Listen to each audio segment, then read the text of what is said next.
Hi, welcome to the Men's Forum. I'm your host, Gary Costanza.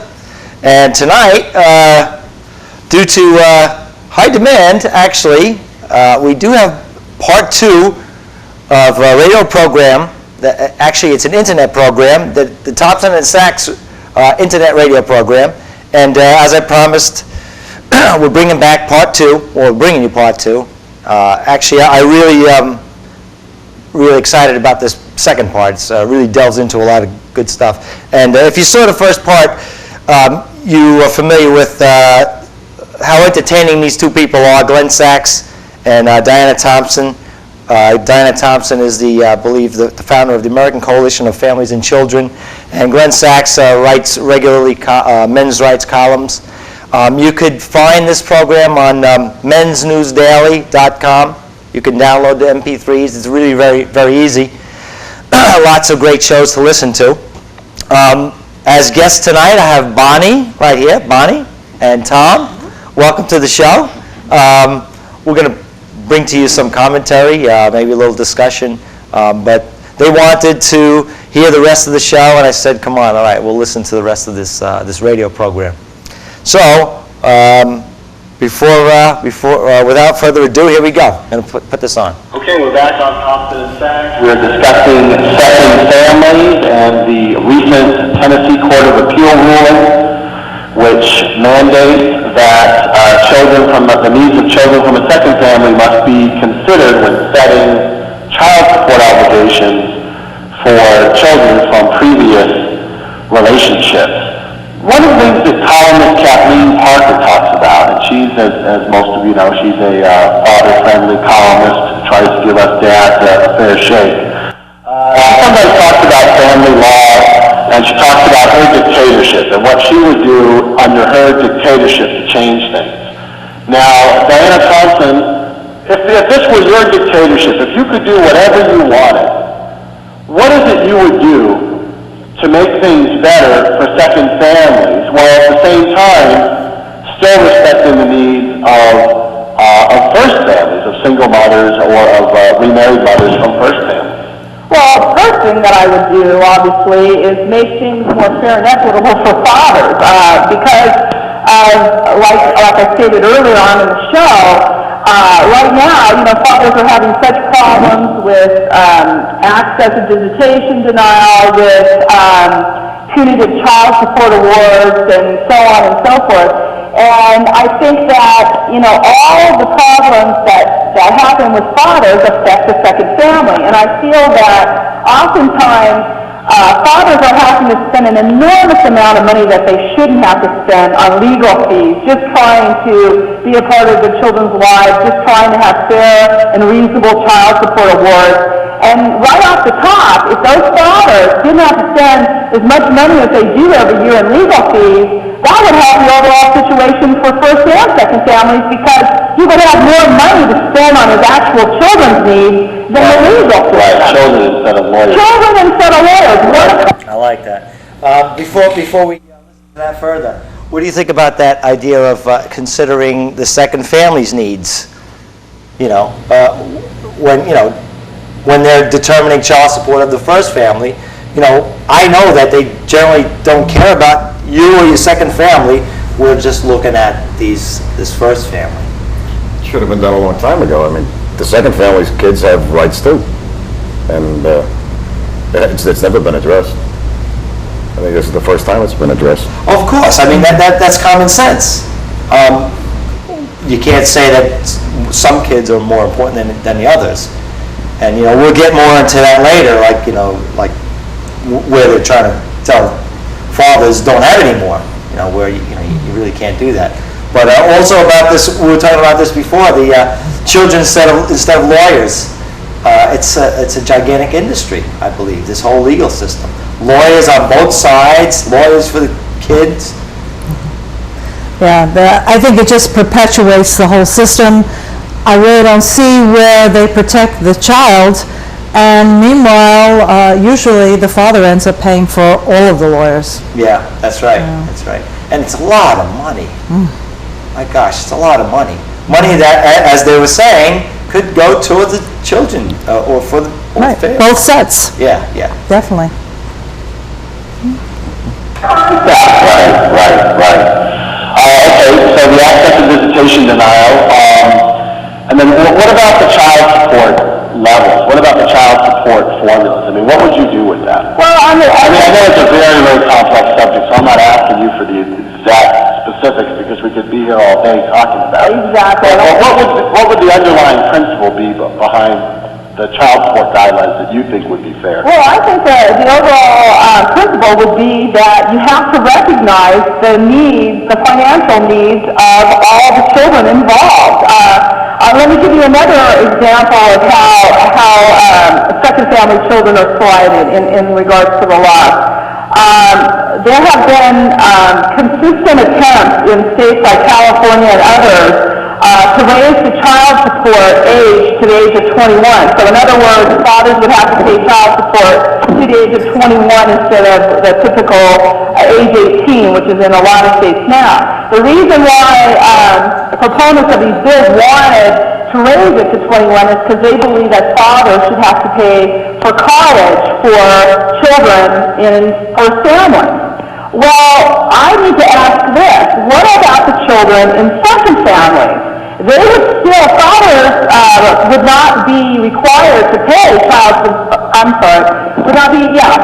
required to pay child support, obviously, for second family kids because they don't have those awards. But they're also not required to pay for college for those children.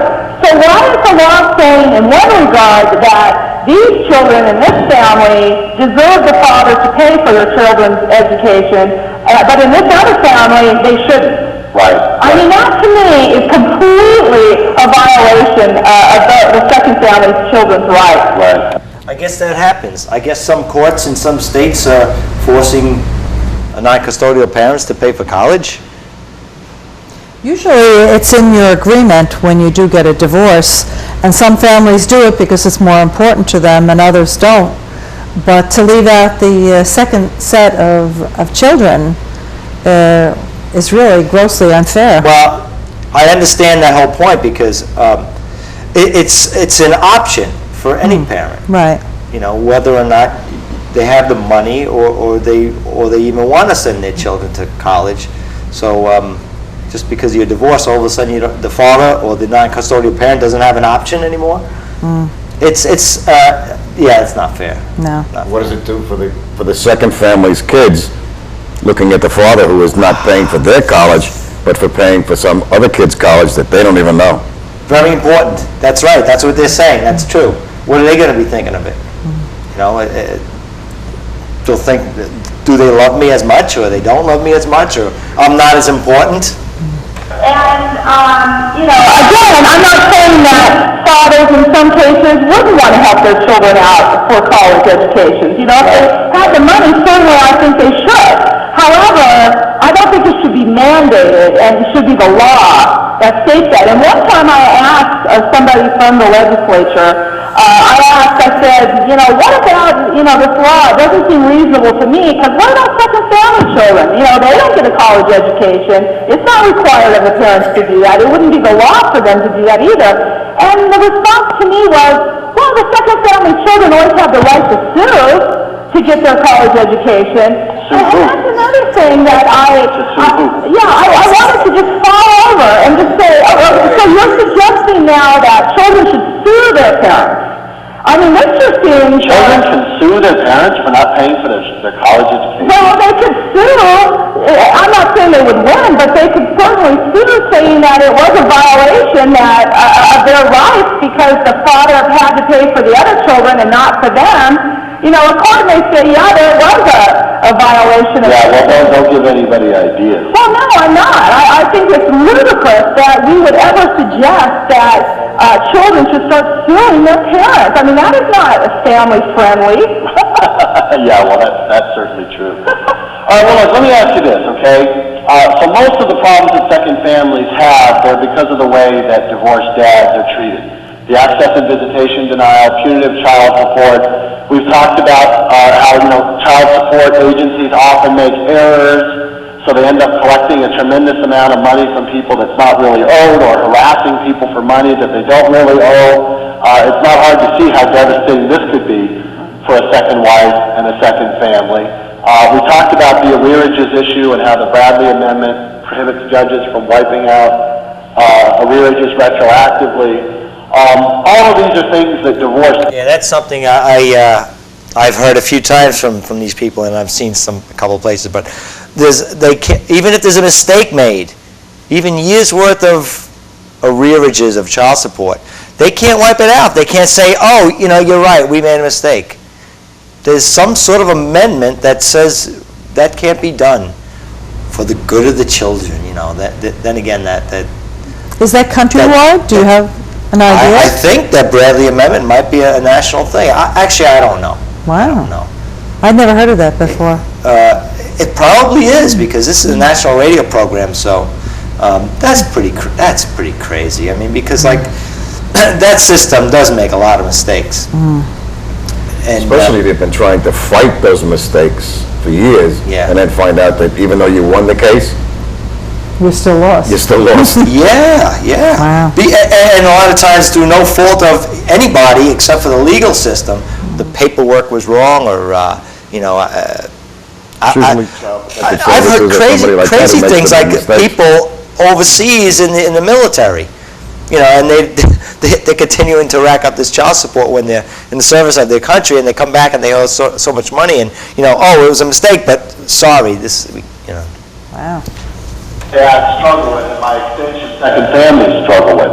Is there anything, leaving aside the divorced dad, is there anything else that second families need, or a way that they're mistreated, or something that could be done to help them or make things more equitable? Well, yeah, I think there is. I think there's also this social issue that somehow, I've heard this routinely, that, well, if fathers can't afford to pay support for the first family, they have no right having a second family.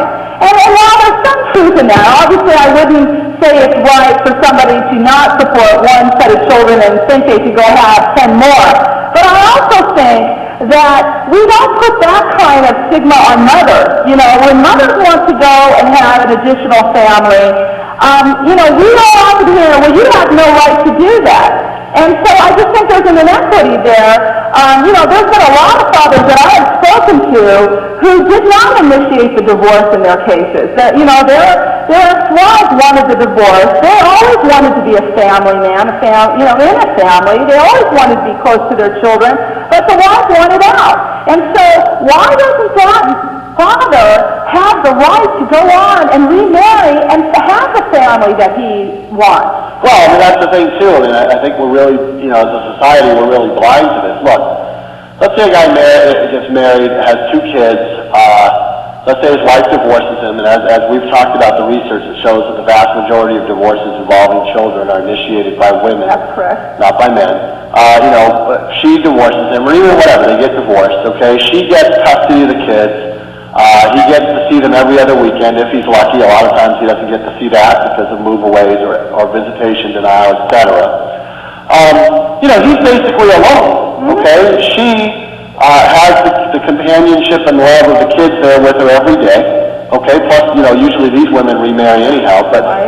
I could vouch for that part. I remember, it's been a long time for me, but I remember thinking that all of a sudden I'm out of my home, which is what's happens to most guys. Out of your home, you don't see the kids every day anymore. Maybe a couple times a week. But the house is empty. Your apartment's empty. You get lonely. At least the wife, okay, it's not a picnic for the wife either, but there's at least the bodies there. There's someone to hug, someone to talk to, It's, you lose your identity. You lose your identity as a father and as a husband. It's a double whammy, She has the companionship and love of the kids there with her every day, but he's basically alone. So what is it we expect him to do? Of course, he's going to go looking for, companionship. He's going to go looking for another wife. Right. And, that wife naturally is going to want to have children, and he probably, may want to have children with that wife, or he may want to have children that he actually lives with and gets to see and can, play a full part in raising. I mean, what on earth is so surprising about this? Of course this is what men are going to do. Why wouldn't they do it? Well, why would they do it it is right because, like you stated, they didn't want to be a divorced dad in the first place. They wanted to be part of a family, so it is no huge shock that later on they're going to want to remarry and have that family. Right, they're gonna remarry and have kids for the same reason they got married and had kids with the first wife. The first wife, And you know, the first wife usually remarries too. I mean, I think the remarriage rate between first wives and first husbands is almost equal. I think it's a little higher for first husbands, but it's almost equal. You know, she's going to remarry, in part for the same reasons too, that she wants, I mean, she does have the kids, but she's going to want to have a life partner and that kind of companionship too. right, exactly. And I think There's nothing wrong or pathological about it or whatever. no, and I think that's one thing that we really have to start looking at as a society, is because I just hear too often that, you know, men shouldn't have the right to have second families. I mean, I've been hearing that for 10 years that I've been working in these issues, you know. What an outrageous thing to say. And that also, well, in fact, I got a letter from this gentleman last week, actually, and he was down at the child support department. I wish I would get a lot of letters. You people out there, hint, hint.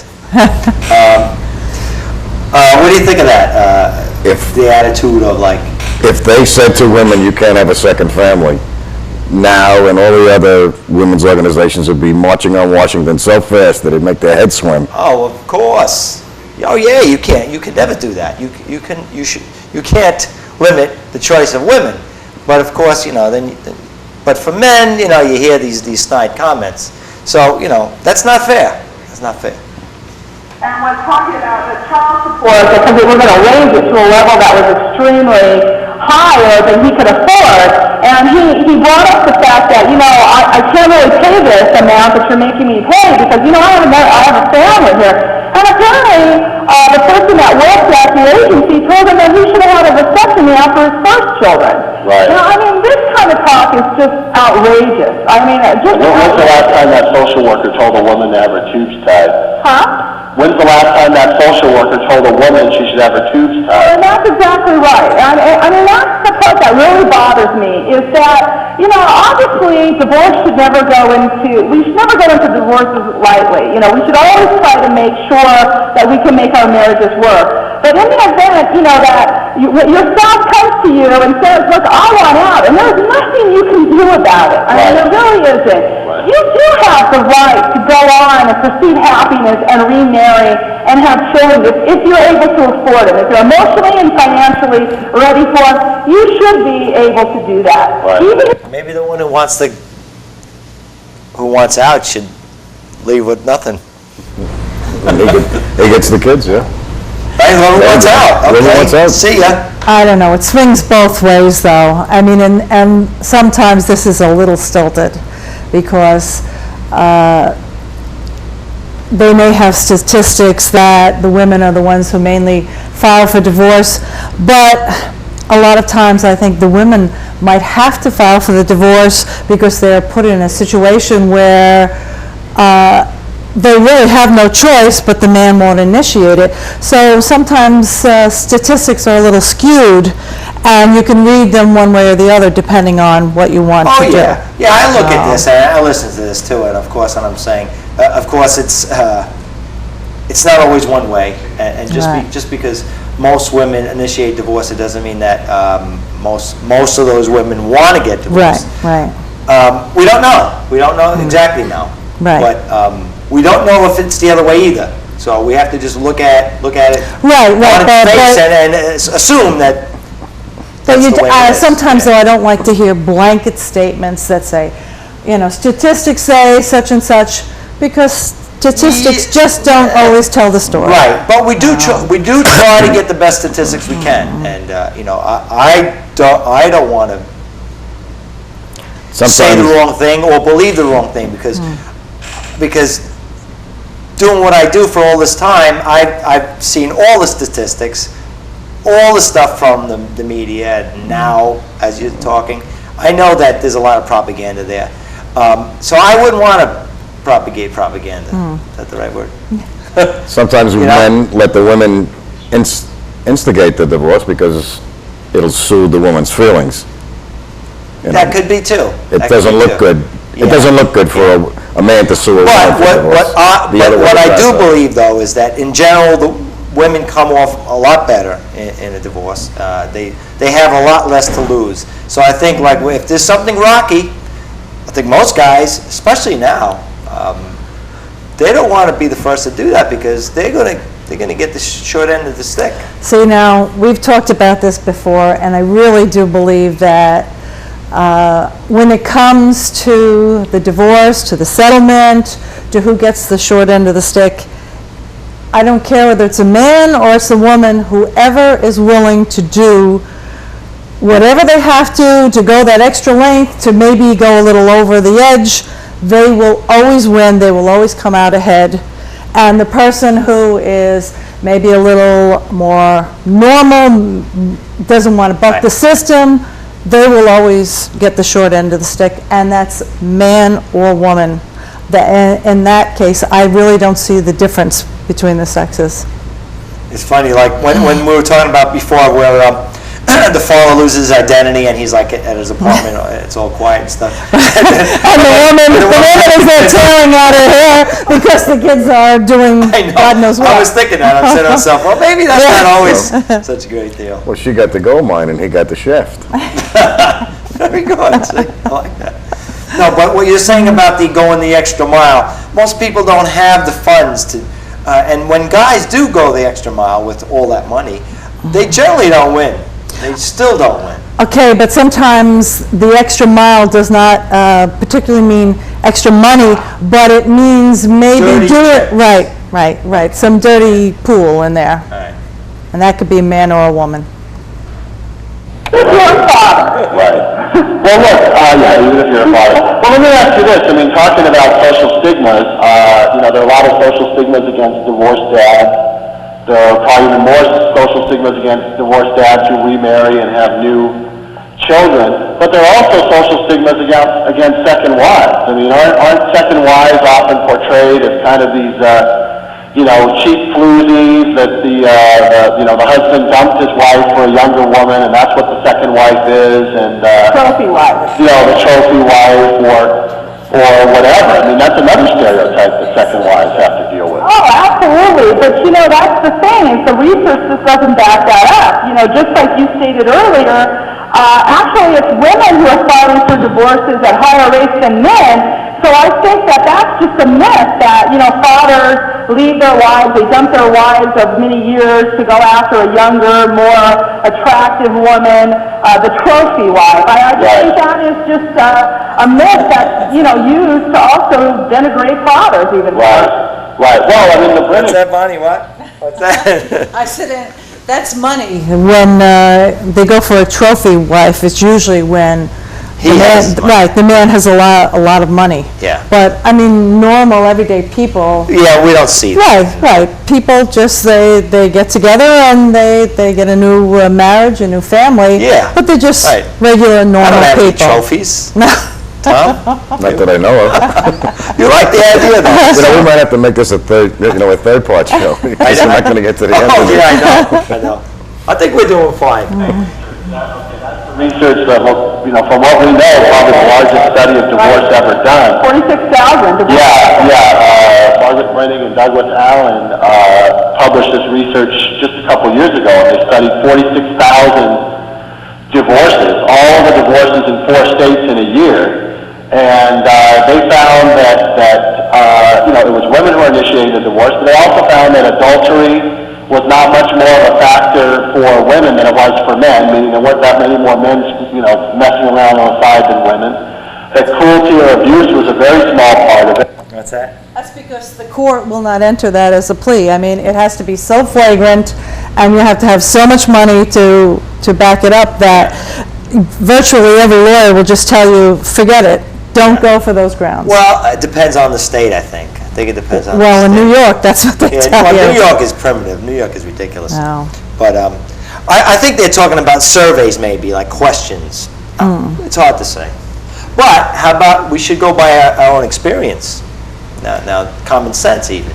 So I think it's even. I would think it's even, men and women equally, basically, doing some bad things Oh, yeah, Yeah, but it's just not a grounds in New York State. No. They just will No. not entertain it. Yeah. They'll Should it tell be? you, Should they'll it tell be? you right out. You know, I never thought, Well, then you're getting into religious, well, I believe it is grounds, but I I know. believe you have to have proof. no, but a lawyer will tell you straight out, don't even go for it. Just go for incompatibility Yeah. or constructive abandonment. Abandonment. That's it. They'll tell you, just leave it alone. Don't do it. Then you have to prove adultery. Next time I have a lawyer here, I'll have to remember that question. Write it down. I got it, okay. We're starting to run out of time, but let's see what we got. Take notes. And the conclusion they came to was that basically women are initiating divorces because in a struggling relationship, initiating divorce assures that they will get custody of the children. Well, But that, it's not, I mean, because some people say, well, maybe the woman initiates the divorce, but the guy's already moved out with his cheap floozy and it's just a formality. The research says that that's not true. no, and you're absolutely These are right. living marriages, the people are together, and it's, whatever, they're struggling, and it's the woman who is initiating the divorce, so it's not the father who's just taken off with some other woman. Well, right, and also there's further research that proves that fact as well, that women will get custody in a divorce. I mean, look at the census data that shows that 85.1% of custodial parents are mothers. So, I mean, that certainly goes in line with the Brennan study. Right, and I also think too, there's a certain unfairness too. I mean, that even when a man does remarry a woman who's whatever, who's younger or prettier or whatever it is you want to say, people will tend to say, oh, well, he must have dumped his first wife for her. That does happen, but I think in the vast majority of the cases, that's not what happened. What happened was you had a marriage that was struggling and a marriage that died, a marriage that ended, and then the man goes out and he finds whoever he perceives to be the most attractive woman and ends up marrying her, but that is not... I'm all for that, right? High maintenance floozy? Oh, Yeah. if you have a choice, right? Low maintenance ones. Well, we've come to the end of our little discussion, and part two of, actually, we didn't end up finishing the Thompson and Sachs show, but you can catch this show on mensnewsdaily.com, and I want to thank Bonnie and Tom for joining us Yeah, at the thank you. Men's Forum. Thanks a lot. We had Thanks fun. for having All us. right. You'll have to make that a third show now. Yes, exactly. And many more to come. All right. It was good. All right, thank you very much for tuning in, and good night from the Men's Forum.